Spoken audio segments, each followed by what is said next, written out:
when staying becomes a huge mistake. The silence in the house was a constant hum now, a low-frequency drone that vibrated in my bones. Olivia used to fill the space with laughter, with stories from the hospital, with the clatter of pots and pans as she cooked. Now it was just still. 5 years. 5 years we had built a life, a home. We painted the walls, planted a garden, argued over throw pillows. 5 years, and it felt like it was all crumbling faster than I could shore it up. It started subtly, I think. Olivia's shifts got longer, more frequent. She would come home exhausted, barely able to string a sentence together. I understood. Nursing was brutal, especially in her department. But I understand only goes so far when you are eating dinner alone night after night, staring at an empty chair. I tried talking to her. Liv, are you okay? We have not really connected lately. She would sigh, that weary, world-worn sigh that made me feel instantly guilty for even bringing it up. Ethan, I am fine, just tired. Can we talk about this later? Later never came. Later was always another shift, another crisis, another patient needing her attention. I got it. I really did. But I needed her attention too. David, my best friend, kept telling me to be patient. She is under a lot of pressure, man. You have got to give her space. Space. I was drowning in space. Then Chloe started at the office. She was young, fresh out of college, bright-eyed and eager. IT was not exactly a hotbed of excitement, but she seemed genuinely thrilled to be there. She would ask me questions about projects I was working on, actually listen to the answers. She laughed at my stupid jokes. Simple things, but after months of Olivia's silence, it felt like a damn oasis. Lunch breaks with Chloe became a regular thing. We would grab sandwiches at the deli across the street, talk about everything and nothing. Her boyfriend, apparently, was a musician. They've always on tour. She seemed a little lonely too. You seem stressed, Ethan, she said one afternoon, picking at her salad. I hesitated, then spilled. I told her about Olivia's long hours, the distance that had grown between us, the feeling of being invisible in my own home. Chloe listened, her brow furrowed with concern. That sounds really tough, she said, her voice soft. You deserve to be happy, you know? That was all it took. That little spark of validation. Olivia mentioned Mark one evening, a doctor at her hospital. He's really great with patients, she said, almost casually, and so supportive. A wave of jealousy, unexpected and unwelcome, washed over me. Supportive? Was that a dig? Was she complaining about me to this guy? Is he single? I asked, trying to sound nonchalant. She shrugged. I do not know. Why? I did not answer. The seed of doubt was planted. Things with Chloe escalated gradually. Flirty texts, lingering touches, inside jokes. I knew it was wrong. I knew I was playing with fire.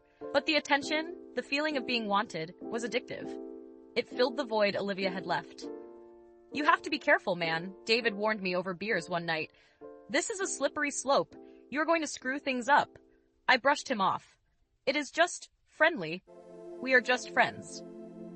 He did not believe me, and honestly, neither did I. The company conference in Chicago was the turning point. A mix-up at the hotel meant Chloe and I were assigned to the same room. Separate beds, thankfully, but the tension in that room was thick enough to cut with a knife. We went out for drinks with some colleagues after the conference sessions. Chloe and I ended up back at the hotel bar, talking late into the night. One drink turned into 2, then 3. We were both buzzed, our inhibitions lowered. Ethan, she said, her voice barely a whisper. I really like you. I knew I should stop it. I knew I should walk away, but I did not. I leaned in and kissed her. The guilt hit me like a freight train the next morning. I avoided Chloe for the rest of the conference, but the damage was done. The line had been crossed.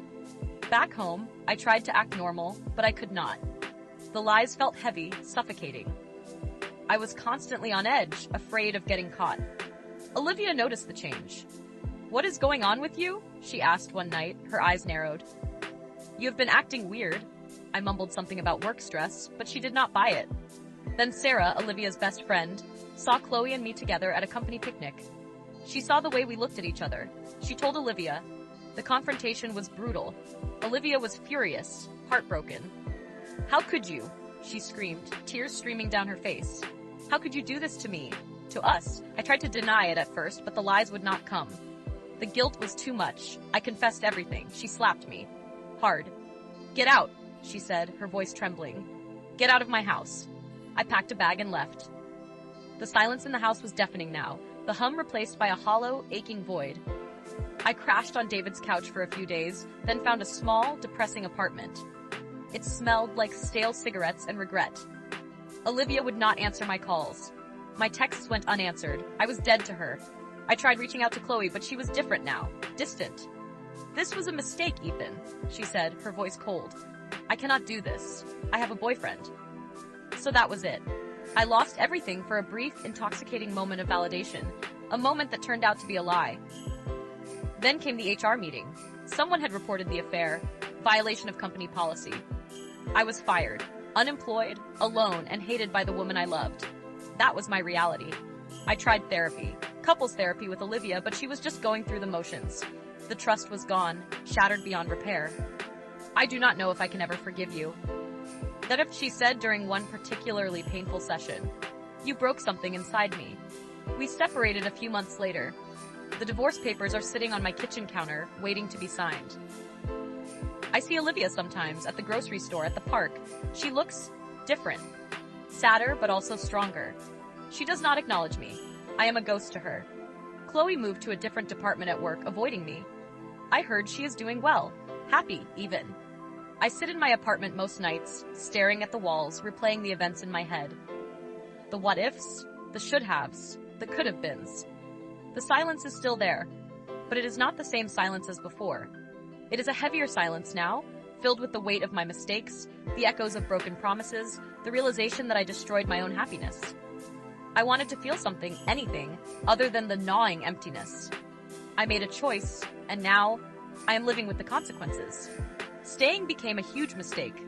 Staying quiet, staying complacent, staying when I should have fought harder, for her, for us. Now there is nothing left to fight for.